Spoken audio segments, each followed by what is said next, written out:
Hey, how's it going? My name is Jackie Fish and welcome to an exclusive look at Total War 3 Kingdoms. Creative Assembly have been kind enough to give me access to the multiplayer campaign, and me and Lionheart are going to be diving into this brutal grudge match to see who can come out on top. There have been a few things changed in the head-to-head for Total War 3 Kingdoms. There is no longer a co-op and a versus mode. It is just one sandbox where you can go ahead and basically decide your path. If you want to work together with someone and form a coalition to put one of you on the Emperor seat, you can do so. You can also be bitter rivals from the get-go.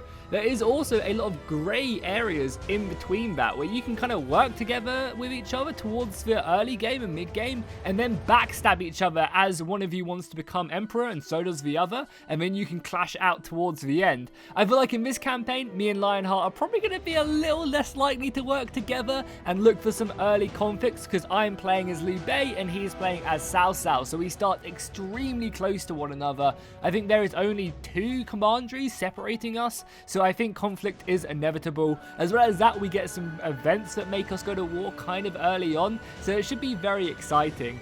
For those of you who maybe aren't as familiar with their head-to-head mode, or the new multiplayer campaign mode I should say, basically whenever we fight a battle against the AI, the other person can jump in and take command of that army. So the goal is to always try and slow up your opponent whenever he fights the AI, which makes for a really interesting campaign, and you can never feel secure in fighting the AI. You always have to worry about the other person trying to go for your generals or trying to outwit you, which makes for a very interesting kind of path for expansion, as you have to take that into consideration. As well as that, the new spy mechanics I think will be very fun when we get to that point, because we will be trying to embed spies in each other's empires and trying to undermine us. So yeah, that's basically going to be the campaign. Let's dive into it. We'll start off by watching the intro cinematics and then we'll get this bad boy started. So if you guys are looking forward to this, be sure to drop a like and a comment down below and subscribe for more, because we'll be having 2 parts up of this series on the channel for over the next couple of days, and then we'll be doing a 3-hour live stream. So be sure to hit that subscribe button and obviously the bell notification to get notified when these videos do go live.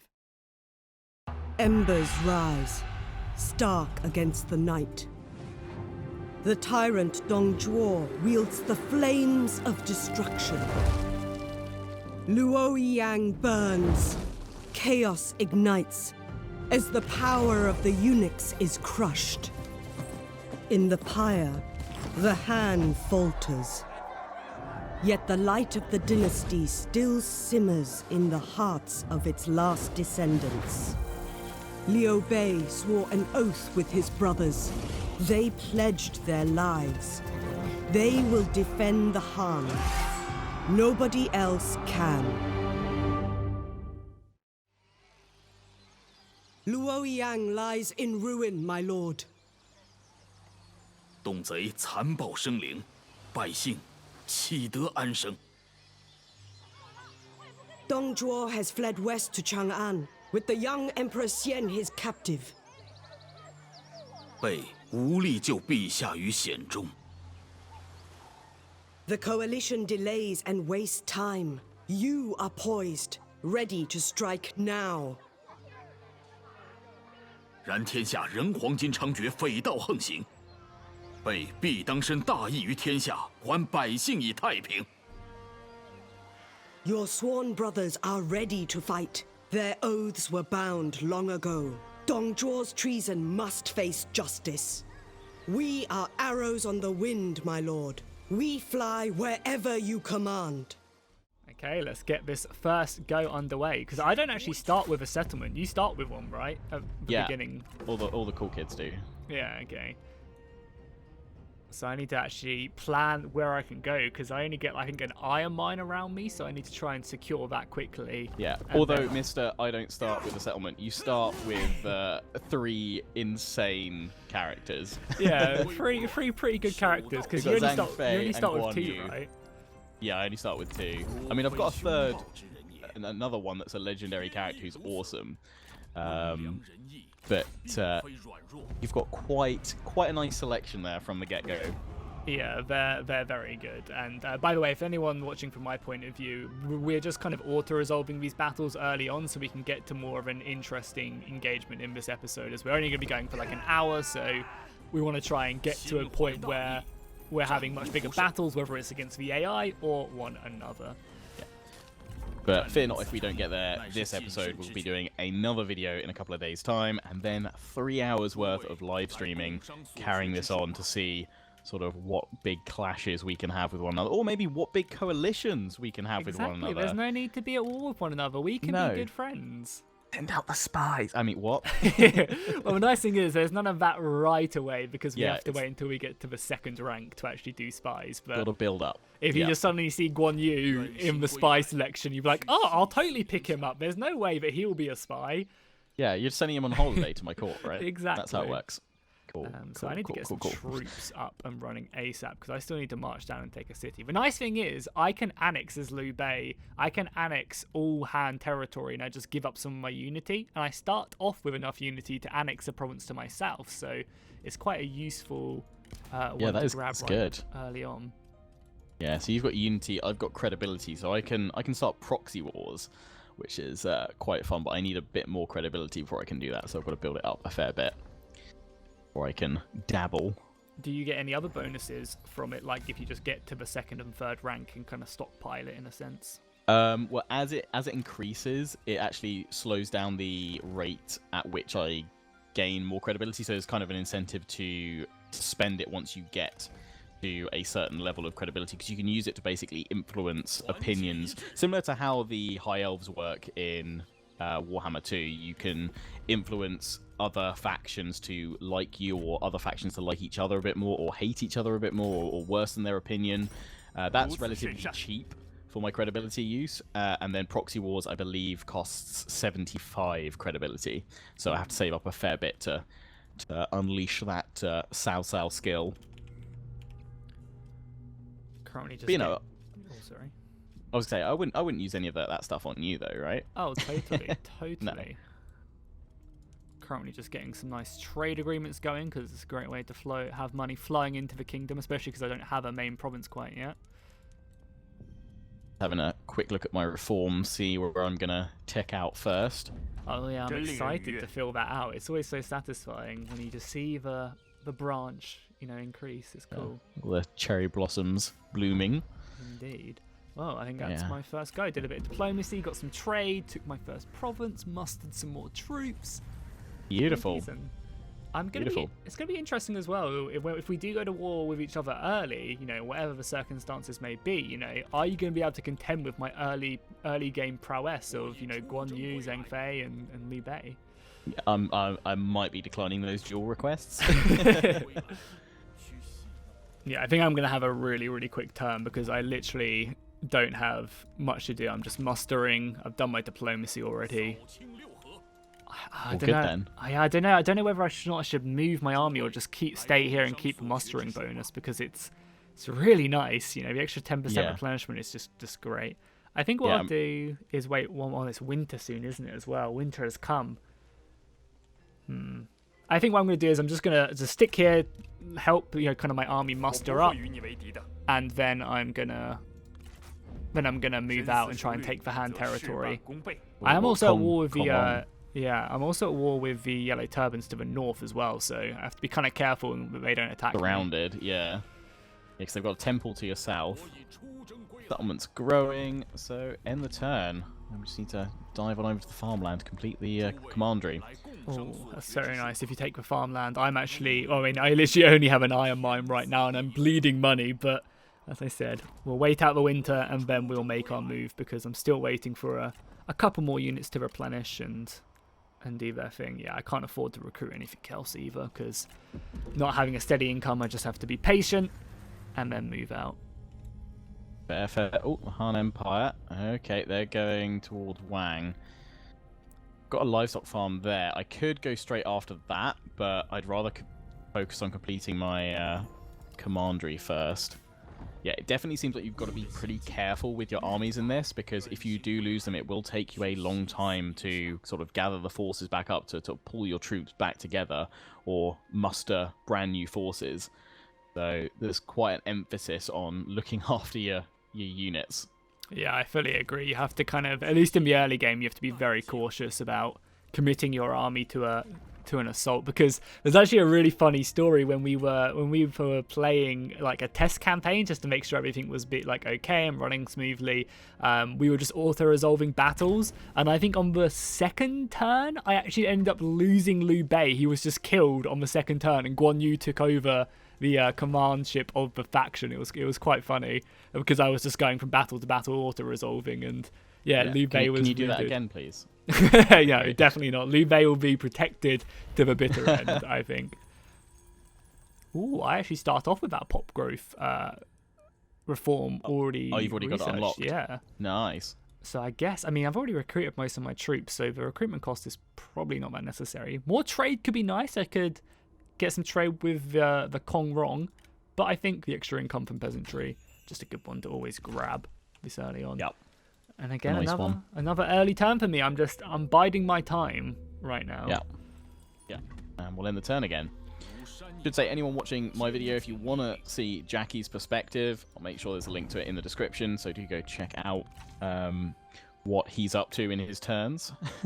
Yeah, and are you playing on Romance or Records graphics out of interest? I am playing on Romance. And I am playing on Records. That's a nice little difference. So yeah, there. if you want to see the different color palette, then do check that out. We are obviously playing on the Romance mode of the game itself. In the graphics option, you have an option to choose kind of the post-processing effects for the color palettes and shading for the game. Romance is brighter and more vibrant with colors, and Records, I would say, is similar to Total War Attila. It's a more gritty, potentially grayer, almost sort of slightly apocalyptic feel to it, but it gives you a grittier sense of the game. But with that option there, you can kind of pick and choose how you want the game to look. Yeah, for sure. I don't know, I honestly don't know what one I really prefer either. I'm kind of very indifferent, if I'm honest. Yeah, I think I wouldn't even mind if there was an option to split it even further and have, I think, Records for the campaign and Romance for battles. Yeah, I think we both said that'd be a nice addition. Oh, okay. So do I want to do this? I'm trying to, because I just basically used some of my unity to annex the Han province down here to the south of me, and that put me in a deficit of food. So I think I've just traded off a little bit of money to get some food from my neighbors, which will be nice. And now I just need to quickly kind of, there's enemies literally everywhere around me, so I need to kind of just kill these armies and start taking myself some towns, I think, ASAP. Yeah, I want to dive over this farmland now. I think I'm going to start moving, even though I'll lose like one turn of mustering. I think most of my troops will be nearly at full strength, and considering the route I've got to march to get to the farmland, I'll pick up a little bit of extra replenishment along the way. Yeah, for sure. And the nice thing is about just using my unity to annex them is I didn't have to fight a battle, so my army is still basically at full strength. How much credibility have I got? 55. I don't really want to improve relations. I'd rather save it for a proxy war. Ooh, a proxy war, nice. Well, let me just clear out these scum who are sitting outside of my settlement. This is kind of like the remnants of what I annexed. I annexed the settlement, and I guess the peasantry kicked out the Han Empire, and now I'm just going to finish them off as they're encamped. I don't want to let them live to their own devices and just kind of wander around my kingdom harassing me willy-nilly. So we gained quite a lot of money as well, 400 gold, and getting a bit of unity as well from releasing the captives. So it's all good with me. Oh, very honourable of you. I know, well, I am an honourable man. Now the question is, I've got a very hard decision. Do I go north against against Hongqiao? Or do I go and spend the rest of my unity and annex these two kind of minor commanderies down to the south? So there's choices. There's a lumberyard and a fishing port. Both would be very nice to kind of consolidate this, and I don't obviously want Kong Rong to take it. Or do I just go north? Because obviously if I go south, then it leaves my north very vulnerable. But I think securing them early will be the right decision. So let's just risk it for a biscuit, and we'll go. Yeah, it's always worth risking it for a biscuit. Oh, always. Unfortunately, no one leveled up, and I also need to sort out this food situation as well. So let's get some land development going. I really like in the building system how when you right click on a building, it comes up with the tree, and you can just simply build stuff from the building tree as well. You don't have to like look at it, go out of it, build it. You can just like straight up build it from this tree. It's a really nice kind of transition. Yeah, and don't forget you can do the kind of building rush as well to get it to complete building sooner if you want to spend the extra money. Yeah, it's a nice way of kind of just like making everyone work overtime. So sort of forced labor and extra funds just to focus on that one project quicker and faster. It's useful when you need to quickly get an upgrade in there and you've got the treasury to support it. Yeah, for sure. I've also got a pretty interesting ability as well that I can actually make people go in a coalition with me from the beginning of the game. I don't have to hit a certain rank or anything. So if I make people like me, I get strong enough, I can just force people to coalition with me and I guess get a big power boost from that. So yeah, it'll be something nice. Befriending people will definitely be something that I look to do. Oh, nice. I love it. I love how the AI offers you a lot of stuff now for like military access and non-aggression. You know, if you hold all the cards, they're much more willing to give up money to make it happen. And now that you can kind of see the value of treaties to various factions as well, it's quite useful for working out what specific characters and factions are interested in. Ooh, there's a bit of an army over there. Okay, that plus the garrison. Oh, go and fight it. We need a battle, Lionheart. We do need a battle. It's been 25 minutes. We've got to get going. I want to crush you. Moving. What? That doesn't sound friendly. Oh, it is. Don't worry. Come into my warm embrace. Uh-oh. Right, let's build that up there, because that'll actually increase my garrison there, so that'll protect the livestock farm a little bit. But right, well, we should be able to attack them at the Chen farmland next turn. Have you decided if you're going north or... Oh, I mean that's for my military council to know. I'm not gonna tell you all of my battle plans, Lionheart. I see. You know, I see. You are an unknown warlord to me, so you know I can't see you. I don't know you even exist. You're not even on my radar. Yeah. Beyond the Yellow Turban Rebellion mountains. Exactly. I have no idea. Into the fog of war. I'm just a friendly Cao Cao over here. I hope that is true, Lionheart. I hope that is true. I mean, I've got some good friends here to be my shield surrounding me. I've also got a lot of enemies, but my food's on the go. The Dong wants me to bend the knee to him, and I will obviously say no. It's quite funny how, because the Dong is very like, you know, thinks he's the best and stuff, he offers you these stupid treaties which the player would never accept, but it's kind of like his personality to do that. He kind of does it just out of spite more than anything else. Taiwan wants some food. Everyone wants some food. Well, I'm buying food delivers. From him, so it's kind of like, yeah, maybe he's actually he's pretty rich in food apparently. Maybe he's just using that to boost relations. So we're moving in over there. How much longer until we get another reform? One more turn. That's good. Right, that's building up. We'll have a battle next turn for the farmland. Nice. I'm looking forward to it. Do they have a good army still sticking around, or? They've got a basic force there. Plus they've got a garrison, so it should be fairly sizable. What are you doing over? What are you doing over there? I've, you know, that's just part of my plan. It's Han Empire, so I had the choice just to annex them, but I don't think it's worth the 50 unity to do it when they don't even have a garrison. So I'll just, when they only have a garrison, I should say, they moved their army out back to the fishing village. So gone for the lumber yard. Yeah, I need to. I'm hoping the Yellow Turbans are busy in the north with other people, so I'm gonna just try and be a little bit cheeky down here, secure these regions, you know, before Kongrong can get them, and hope that I don't lose my iron mine or anything along them lines. Would be perfect. Because have you got a full commandery yet? Are you willing to share that information? No. Well, that is the second part. The commandery, or the place I annexed down here in Longyay, I think is how you pronounce it. Definitely not. But the city I took has a lumberyard and a fishing port, which I'm currently on the process of taking. Nice. Oh, and that reminds me, yes, assignments would be swell to pick up, right? Yes, assignments are good. Definitely should do that, because you can also do ones to make your characters happy as well if they're not as satisfied. But all yeah, that's amazing. Construction one reduces turn times for buildings and makes them cheaper. Hell to Nice. yeah. Just realised how much this campaign across into the Chen farmland is costing me in military supplies. Minus 40 because of hostile territory and minus 25 because it's winter. Winter has come. Winter has come, and it's tough. It's tough to keep supplied. So yeah, we need to. Thankfully, we can move on it next turn.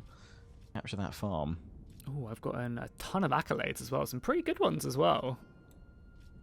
The annoying thing is, I don't really want to use half of these accessories because, like, most of them give satisfaction, but because I've got a sworn friendship, you know, bond with my brothers, super satisfied. Yeah, there's just no need to do anything. Well, I could equip Liu Bei though with a bow. Sure, let's do it.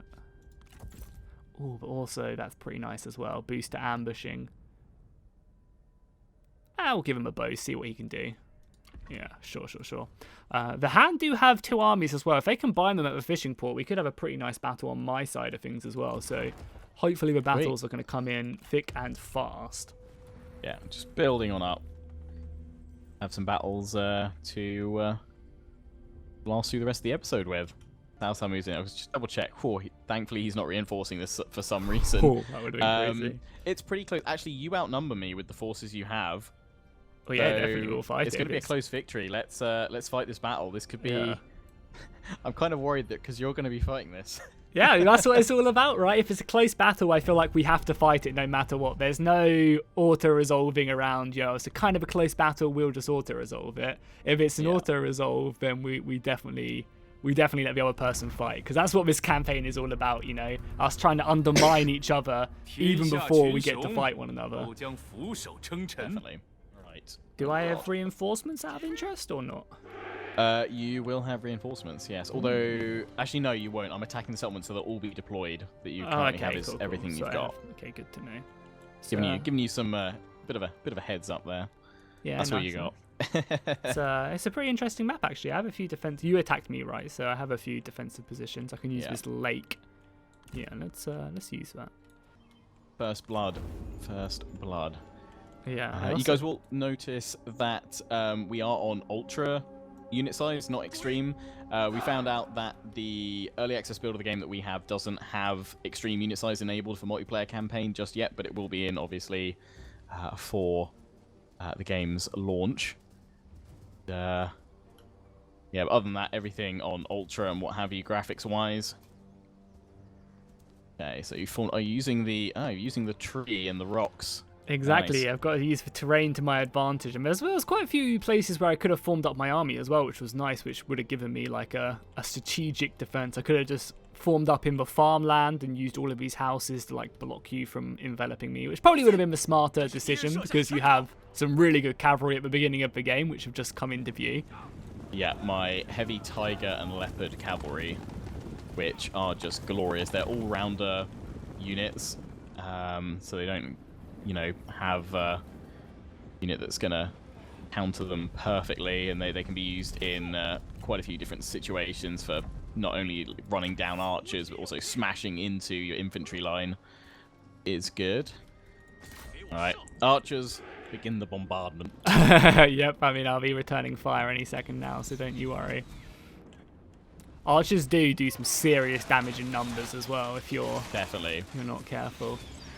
I think as well, one of the things which will be really fun about this campaign is I'm not necessarily trying to win this battle. Like, obviously I'm going to try my best to do as much damage to you as possible, but I'm also just trying to do as much damage to you so that in your next... It slows me down. Yeah, exactly. Oh, you're good going in with him. Woo!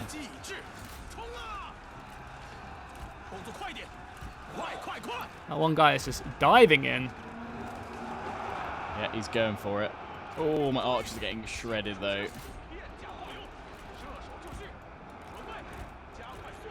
Yeah, I need to be very careful right now. You've got a lot of cavalry, and it's running amok in my formation right now. In comes my infantry as well. Oh my god, imagine, like, I mean, obviously it's not going to happen right now, but imagine for a second if I managed to kill Cao Cao. That would be very upsetting. Plenty of damage. Archers, keep focusing on theirs. Good, it's good, it's good. Oh, your Tiger Cavalry just came in out of nowhere on me. That was brutal. Slammed on in. The morale sort of shock effect from effective charges is really nice in this. Yeah, and the characters do take damage very quickly in these builds. If they get bogged down, especially the red ones, is it Vanguards of Reds? They're mainly meant for, I think, killing bulks of just like infantry and stuff. So like if you can bog them down, they die very quickly. Yeah, Vanguard units, yeah, will struggle. Whereas I think greens are more meant for killing champions. Right, Yeah, let's exactly. claim victory there.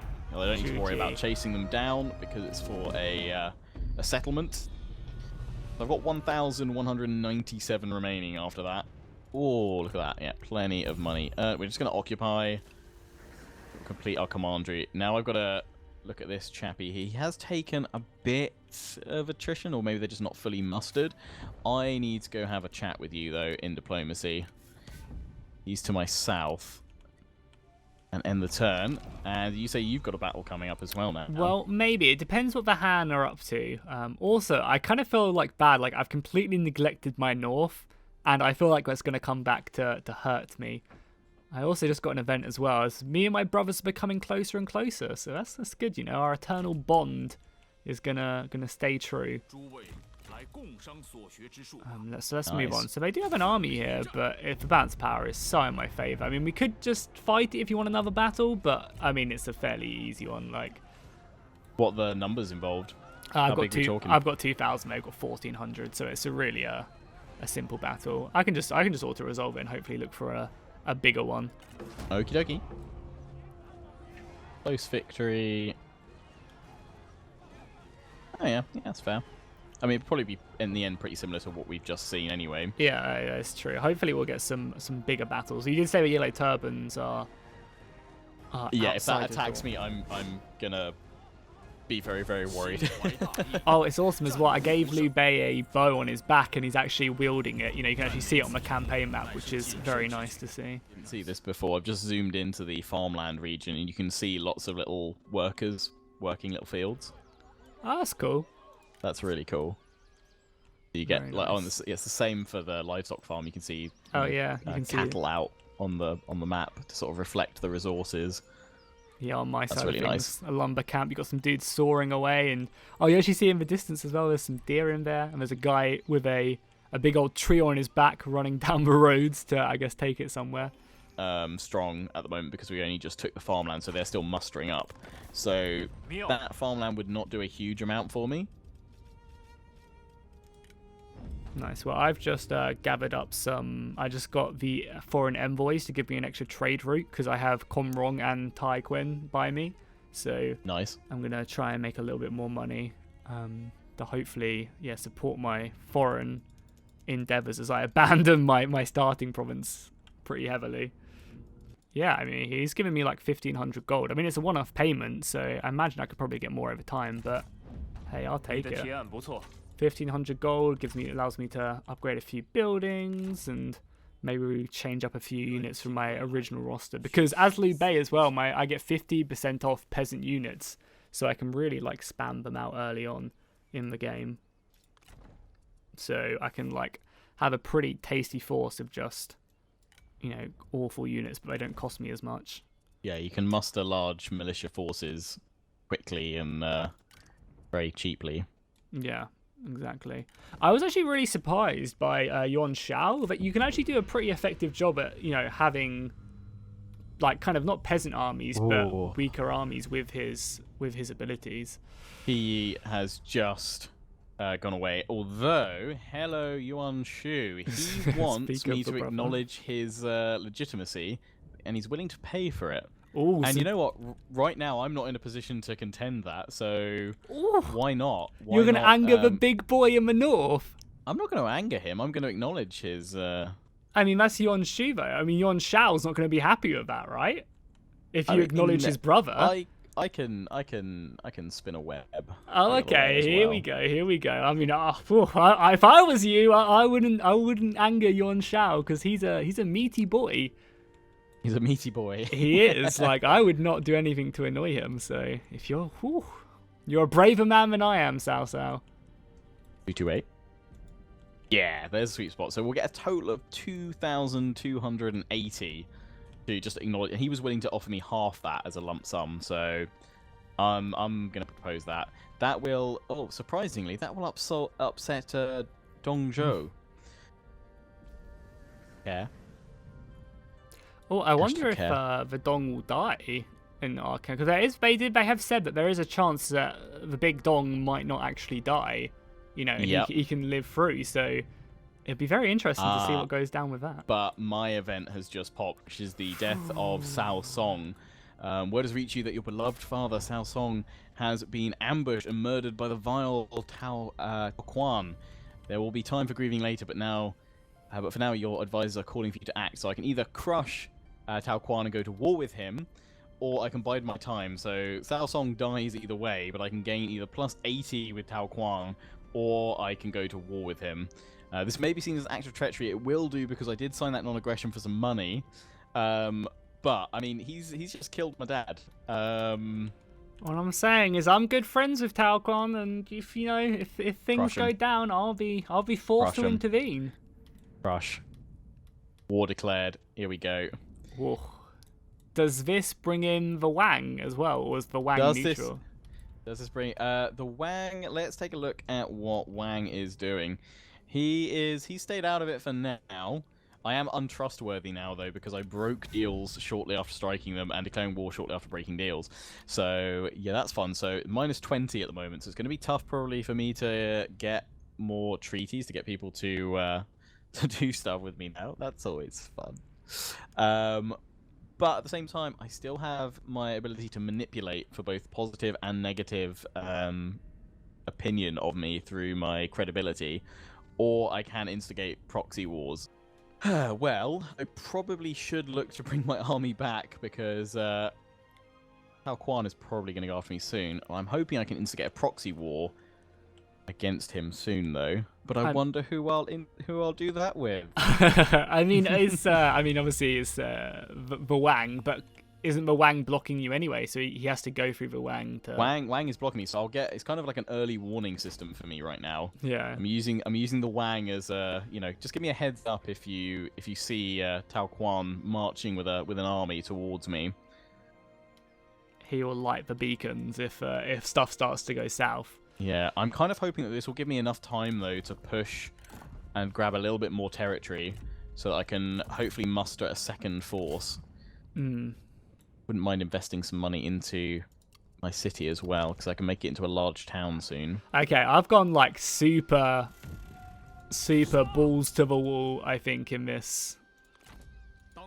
Yeah, super balls to the wall here. What are you doing? I mean, I'm not going to tell you because you might look to take advantage of it, but I'm gonna take advantage of you. That I wouldn't do that. I wouldn't do that at all. It's good to see. I trust your words. I definitely trust your words. Remember to add that follower to my administrator. Oh, that's a very good point. Thank you very much. Actually, for that. not my administrator. I don't have one of those. I mean my character that's doing my assignment. That's the one. That's the word. I have a few horses I need to equip back to my generals. Everyone gets a thoroughbred. You get a thoroughbred. You get a thoroughbred. Everybody gets a thoroughbred. Do you want to trade one of those to me? No, I don't say we still haven't actually discovered each other on the map yet. Yeah, I don't know you even exist. You're still in the fog of war, but I think because I'm going to war with Cao Quan, or I am at war with him, fog will be lifted. Indeed, I made a little bit of an amateur mistake as well. I put my army in enemy territory by mistake, and it's like an inch in, whereas I could have been taking replenishment if I was in friendly territory. Damn. Yeah, it costs too much credibility. I don't have enough just yet, and that's what I'd rather do. So my untrustworthy is slowly recovering, which is really great to see that they've added in a counter. Oh dear. 亦会有熄灭殆尽之时。气绝而火熄，余下的不过是碧波作响而已。贼臣已死，于禁之中，又有多少人蠢蠢欲动？ The That's a tyrant dead Dong. is dead. The Dong is down. And Dongming. I feel sorry for Dongming, you know? He's just Yeah. thrusted into this horrible situation, you know? Yeah. So yeah, he's dead again. There we go. Again, another, but I'm just taking these Han Empire provinces, and I think they're fighting Kong Rong in the north, so I'm kind of getting an easy time of it. Yeah. Kind of worried at how much you seem to be expanding right now. I'm kind of going pretty sort of slow about it. But they're all small provinces anyway, so it's not like it's... I think the Flatlands is a lot more upgraded than these corner provinces off here. But I did just take some farmland, which I desperately need because food is kind of an issue for me. So in the mountains, so taking this farmland out here is great. If I can end up confederating with Kong Rong or someone, it will be so good because I can take all of his territory. Obviously, he doesn't want to do it, but Please don't. maybe I can convince him, or maybe you can create a proxy war to prevent me. You know, that's something. You definitely have the ability to do. Liu Bei is also level 4 now as well, so he's starting to get some good abilities. Does he have one to give me an army? Because that would be nice. Doesn't look like it, but he has an ability that gives me 5% replenishment, so I'll take that. Nice. That'd be pretty useful. Yeah, so once I've taken, they have one big city left. It's a level 5 city, and I imagine it's where all their armies have flocked to, unless they've died to Kong Rong or Kong Rong's died to them. And then I can come back west and deal with the Yellow Turbans. Would be perfect. And my food situation's looking pretty good as well now. I'm trading with Cao Cao and Kong Rong, so I'm making a good amount of money, making 700 gold through trade, almost as much as I am tax. Wow. Yeah, getting that early trade agreement is very useful. Yeah, getting the extra one. Yeah, as long as there's someone around you that still has a open trade agreement or has 2 available themselves, then it's pretty darn useful. Yeah, really, really useful because they just give you a ton of money. And also, I managed to make a lot of money as well from them paying for it as well. So I got them to actually, commit money to the deal. Now Sal's going to capitalize on other warlords' misfortune. Ooh, this is a biggie. Yeah, let's fight it. This will be a good one to end the episode right here. Perfect. So oh my days. Just for anyone who's on my point of view, I've probably cut out most of your turns. So you're fighting he, and he's a Yellow Turban, right? Yeah, he's one of the Yellow Turban warlords. Yeah, it's all a ruse. Oh, and it's a city defense. Oh, bring it on, my friend. Your cavalry is going to be useless. Well, I'm going to make you bleed for every inch of this settlement. Sounds painful. And he's like is he a proper lord? Is he one of the Yellow Turban 3 warlords? Yeah, he's one of their 3 warlords. He's a beast. He's wielding like 2 maces. Dual wielding, baby. Uh-oh. And there's actually only 2 ways back. I could have been really, really lame and just sat back in the city centre, but that's no fun. I'm here to save the people, so... Man, that range on the tower is brutal. Yeah. And look how many shots are coming out from it as well. Towers be strong. I think it's the only option I've got here is to try and force my way through. Yeah, indeed.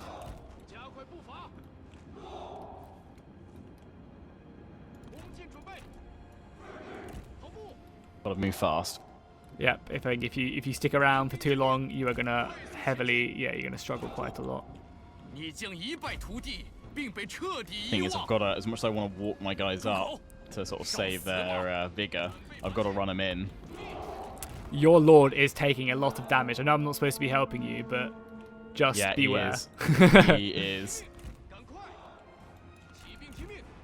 Having a bit of trouble there. It's fine, we're capturing the tower. Oh no, one of my lance militias got wrecked by that tower. Nice, I'll take it. I'll take it.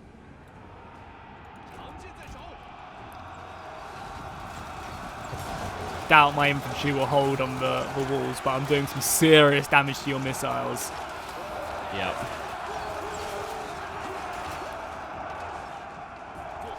Come on, stick them with a pointy end. That's all you need to do.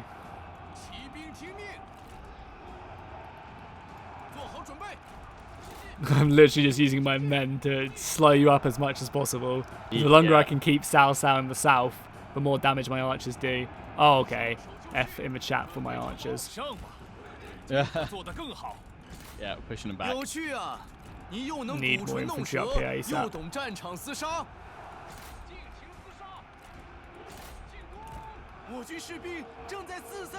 Enemy warriors are running. Good.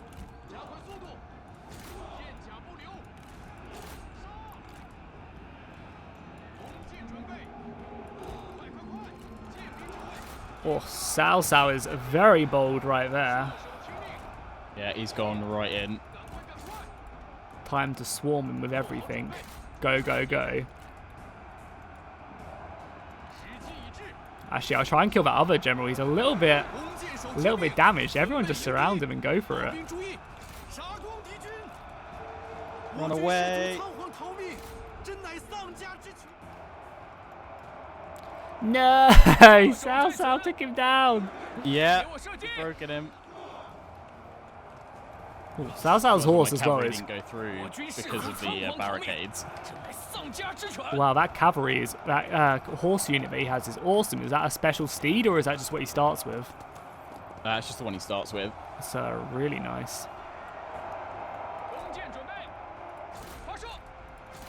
Yeah, now that my general's going down, I don't really have a lot left. But I'd say this has been pretty goddamn close so far. Yeah, you've definitely made me pay for this attack. I've got, for some reason, I've got skirmish on default on. I don't know why. Turn that bad boy off.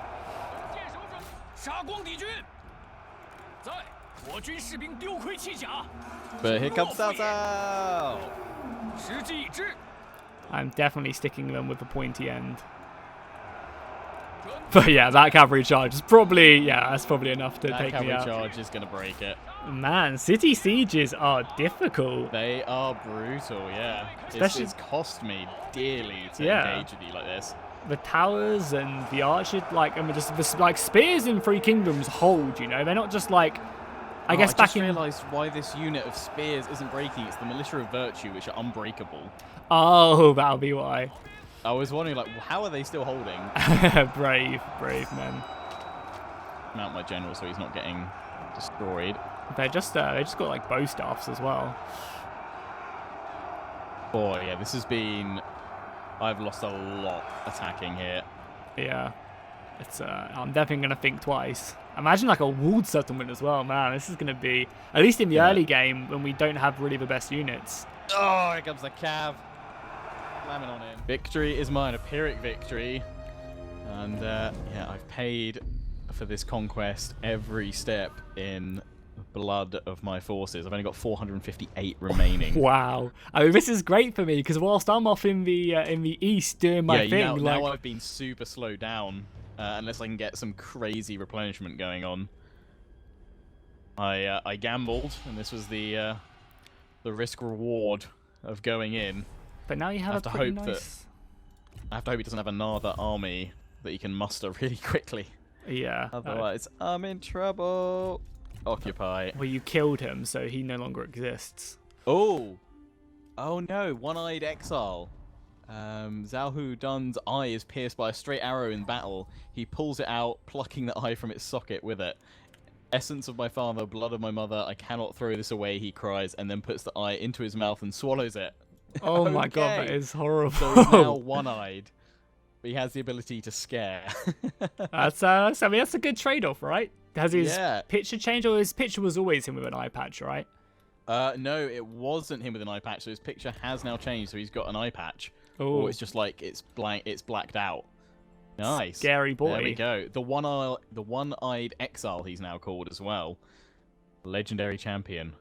Right. Well, guess we should probably wrap things up here for this first video, and we'll pick things up with our multiplayer campaign adventure on Three Kingdoms, Cao Cao versus Liu Bei, next time. So, until then, links in the description to each other's channels. Do check them out. And a reminder, we'll be streaming 3 hours of this multiplayer campaign on the 13th of May on my Twitch and Jackie's YouTube channel. So stay tuned for more information about that. Till the next one, ciao for now. Ta-ta. I hope you guys enjoyed my exclusive look at the Total War 3 Kingdoms multiplayer campaign. If you're looking to pick up Total War 3 Kingdoms yourself, be sure to use my Games Planet link down below in the description. You can go ahead and pick up the game for 16% off if you use my code FINGDOMS5, and it's a great way to help support the channel as I get a little bit of the sale price. Unfortunately, the code is only available in Europe because Games Planet work directly with Sega to go ahead and bring you guys these keys, so they haven't quite worked out the deals and the stuff for NA yet, but I'm sure that's something they'll be working towards in the future. So yes, if you're in Europe, go ahead and use my code down below in the description, and I'll see you guys in the next one.